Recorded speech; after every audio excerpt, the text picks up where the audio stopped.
मंजिल चाहे कितनी ऊंची क्यों ना हो, रास्ते तो हमेशा पैरों से ही शुरू होते हैं। जीतने से पहले जीत और हारने से पहले हार कभी नहीं माननी चाहिए। भले ही देर से सही, लेकिन कुछ बनो ज़रूर, क्योंकि वक्त के साथ लोग खैरियत नहीं हैसियत पूछेंगे। जिस व्यक्ति को आपकी कदर नहीं, उसके साथ रहने से अच्छा है अकेले ही खड़ा रहा जाए। नमस्कार, आज के क्लास में हम लोग शुरू करने वाले हैं संख्या और संख्या पद्धति। ये संख्या जिनसे पूरी दुनिया गणित के रूप में जान रही है, जहाँ से हम लोग किसी भी चीज़ को गिनना, कोई भी तरह का कैलकुलेशन करना, ये सब इसी की मदद से होती है। भले संक्रियाएं अलग अलग हो, लेकिन वो काम में संख्याओं का बहुत बड़ा योगदान है। इन संख्याओं को जानने से पहले हम लोग जानते हैं अंकों के बारे में। अंक क्या है?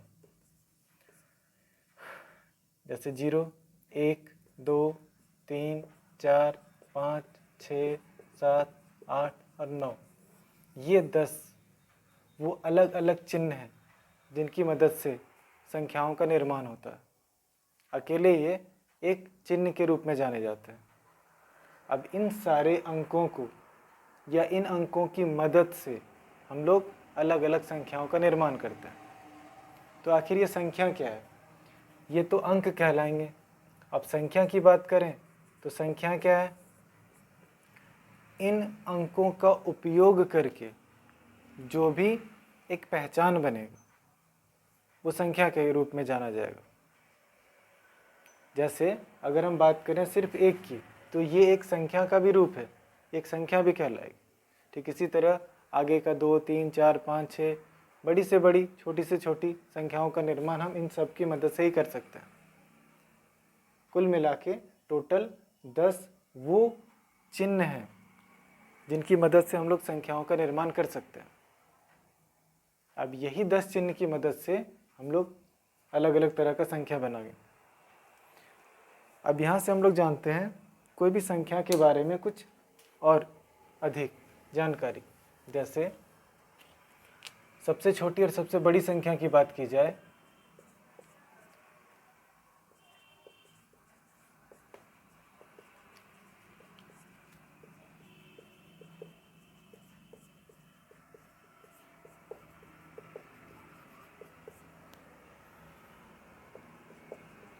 अगर एक अंक की सबसे छोटी संख्या की बात करें तो एक अंक की सबसे छोटी संख्या हो जाएगी 1।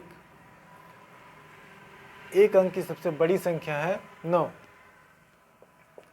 ठीक इसी तरह 2 अंकों की सबसे छोटी संख्या 10 और 2 अंकों की सबसे बड़ी संख्या 99। फिर 3 अंकों की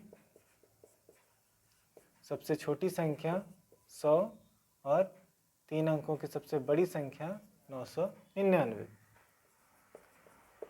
4 अंकों की सबसे छोटी संख्या 1000 और सबसे बड़ी संख्या 9999।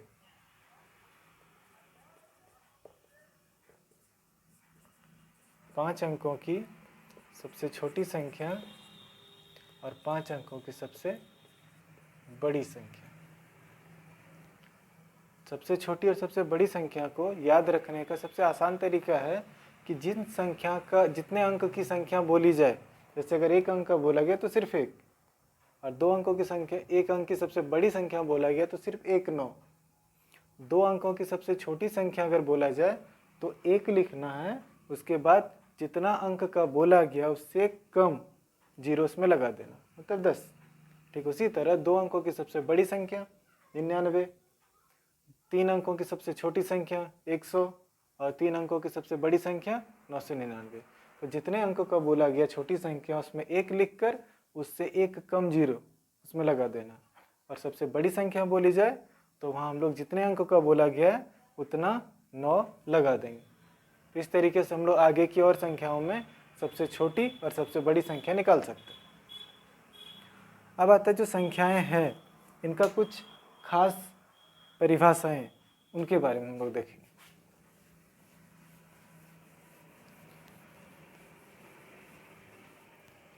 सबसे पहले हम लोग को जानना है प्राकृत संख्या।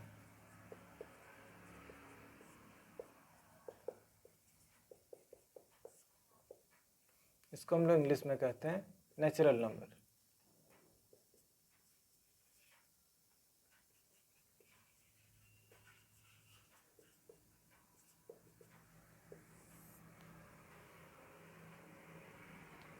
प्राकृत संख्या है क्या?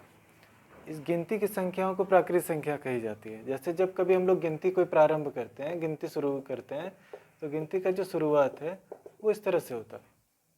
गिनती हमारा 1 2 3 4 यहाँ से शुरू होते आगे और बढ़ता चला जाता है। चाहे कितना बड़ी संख्या बनाना हो, वो इससे आगे चलता जाएगा और बनता चला जाएगा। तो जो गिनती की संख्याएं हैं उसको हम लोग प्राकृत संख्या कहते हैं। तो गिनती का प्रारंभ जो होता है गिनती करने के लिए, उसका शुरुआत होता है 1 से। 1 2 3 4 5 6 इस तरह से आगे चलता चला। और इसमें से अगर बोला गया सबसे छोटी प्राकृत संख्या, तो सबसे छोटी प्राकृत संख्या जो है वो हो जाएगी 1। सबसे छोटी प्राकृत संख्या 1, क्योंकि इससे छोटी कोई संख्या है नहीं गिनती में। और सबसे बड़ी संख्या की बात की जाए तो सबसे बड़ी जो संख्या होगी वो अनंत हो जाएगी, क्योंकि गिनती का कभी अंत नहीं हो रहा। जब अंत ही नहीं होगा तो हम जो भी संख्या सोचेंगे उससे एक बड़ी संख्या और हो सकती है। तो जैसे जैसे संख्या बढ़ाते जाएंगे वो बढ़ता चला जाएगा, तो अंत आएगा ही नहीं। इस तरीके से हम लोग बोल सकते हैं कि वो अनंत हो जाएगा। इसको हम लोग इंग्लिश में इन्फिनिटी के तौर पे दिखा सकते हैं। तो जो संख्याएं गिनती की जा सकती है या गिनती की जाने वाली जो संख्याएं हैं उनको हम लोग प्राकृत संख्या कहते हैं। इंग्लिश में इसको नेचुरल नंबर्स कहा जाता है। अब इन प्राकृत संख्याओं को दर्शाने के लिए हम लोग एक चिन्ह का प्रयोग करते हैं जिसको हम लोग n कह सकते हैं। इसे n के द्वारा दर्शाया जाता है। जो प्राकृत संख्याएं हैं इनको n से हम लोग दर्शाते हैं। गणित का जो बात है, तो गणित के लिए सबसे पहले करना क्या है कि जो जितना भी बेसिक चीज़ है उन सबको एक एक करके जानना हम लोग। क्योंकि गणित या मैथमेटिक्स ये ऐसा डर है बच्चों में जो हर क्लास में, चाहे वो क्लास 1 का हो, 2 का हो, 3 का हो या सीनियर क्लास का जितना स्टूडेंट्स हो, एक डर बैठ जाता मन में कि अरे मैथ है, हमसे होगा नहीं। अरे जब मैथ को बनाया किसने? हम लोग का धरती वाले नहीं। जब धरती वाला उसको बना सकता है तो वहीं का आदमी सब इसको सॉल्व भी कर सकता है। बस हिम्मत नहीं हारना। इसी कारण कहा गया कि जीतने से पहले जीत और हारने से पहले हार कभी नहीं माननी चाहिए। सफलता भले नज़दीक हो, लेकिन ये घमंड में कभी नहीं जीना चाहिए कि अरे ये सब हम जीत ही जाएंगे, क्योंकि कभी कभी जीता हुआ बाजी भी हार जाता है। ठीक उसी तरह अगर वो हारा हुआ बाजी भी जीता जा सकता है। सही रणनीति होनी चाहिए। तो हम लोग के पास यहाँ जो प्राकृत संख्या है, इन संख्याओं के बारे में हम लोग देख लिए। अब इन्हीं संख्याओं में कुछ कलेक्शन, कुछ जो संग्रह है वो जब बढ़ता चला जाएगा तो और इन संख्याओं का विस्तार होता चला जाएगा, और जो कलेक्शन है, संग्रहण है, वो और बढ़ता चला जाएगा और एक अलग अलग रूप लेता चला जाएगा। जैसे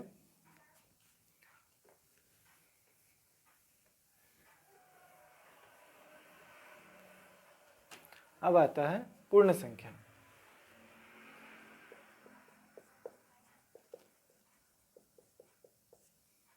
इसको हम लोग होल नंबर कहते हैं।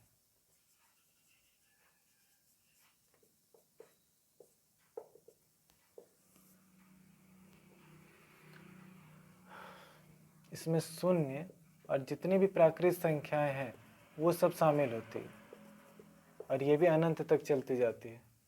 तो शून्य एवं सभी प्राकृत संख्याओं के संग्रह को हम लोग पूर्ण संख्याएं कह सकते हैं।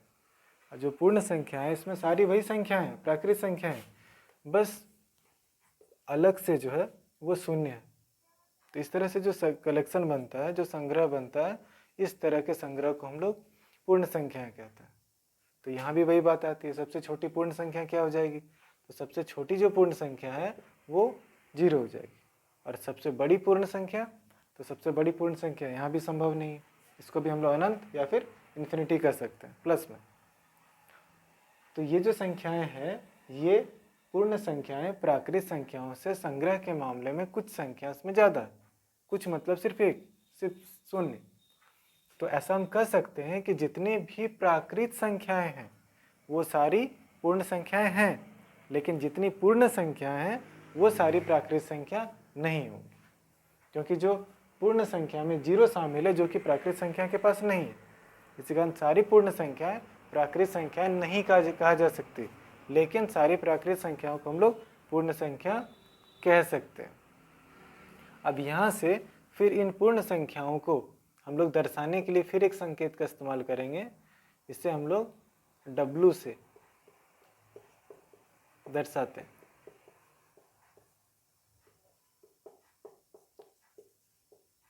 इसे कैपिटल W से दर्शाया जाता है, इसको हम लोग पूर्ण संख्या कह सकते हैं।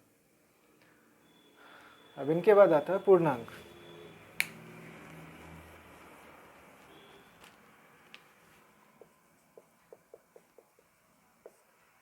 इसको हम लोग इंग्लिश में इंटीजर्स कहते हैं। इसमें क्या होता है कि शून्य है, सभी प्राकृत संख्या है, और उन संख्याओं का जो ऋणात्मक है मतलब नेगेटिव।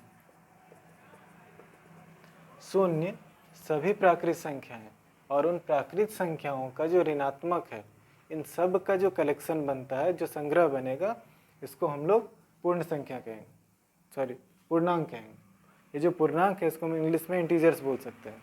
तो ये जो पूर्णांक होगा ये प्राकृत संख्या या पूर्ण संख्याओं से थोड़ा सा बड़ा कलेक्शन है। इसमें प्लस भी आ गया, माइनस भी आ गया और जीरो भी शामिल है। मतलब प्राकृत संख्या और पूर्ण संख्या, इसके साथ साथ इनका ऋणात्मक, और ये मिलकर जो संग्रह बन रहा है ये कहलाएगा पूर्णांक। और इसमें सबसे छोटी और सबसे बड़ी संख्या, इन दोनों की कल्पना नहीं की जा सकती है, क्योंकि सबसे छोटा पूर्णांक जो होगा वो जाएगा एकदम माइनस में चलता चला जाएगा। तो यहाँ भी हम नहीं कह सकते हैं क्या होगा, और यहाँ भी नहीं कह सकते हैं। तो बहुत ज़्यादा कह सकते हैं तो वो सबसे छोटा जो पूर्णांक होगा वो माइनस इन्फिनिटी, और सबसे बड़ा पूर्णांक होगा प्लस इन्फिनिटी। मतलब ऐसी कोई संख्या नहीं है इन्फिनिटी, अनंत है जिसका कोई अंत नहीं है।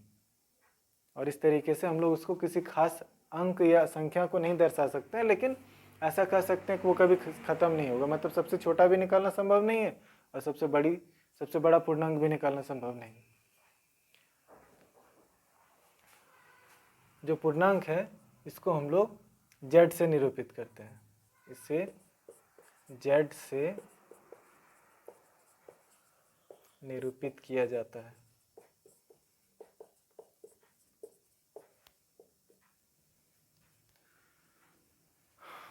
तो यह है पूर्णांक। तो एक बार दोबारा हम लोग रिवाइज कर लेते हैं। प्राकृत संख्या किसे कहा गया? प्राकृत संख्या वैसी संख्या को कहते हैं जिसका इस्तेमाल हम लोग गिनती के लिए करते हैं। मतलब गिनती की जा सकने वाली संख्याओं को हम लोग प्राकृत संख्या कहते हैं। दूसरा आता है पूर्ण संख्या।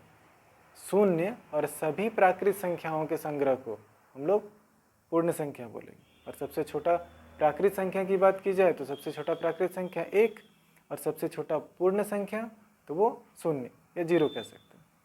अब जब पूर्णांक की बात आती है तो पूर्णांक में सभी प्राकृत संख्या, उसका ऋणात्मक और 0, इन सब को शामिल करके जो कलेक्शन बनता है वो कहलाएगा पूर्णांक। और इसको हम लोग z से निरूपित करते हैं।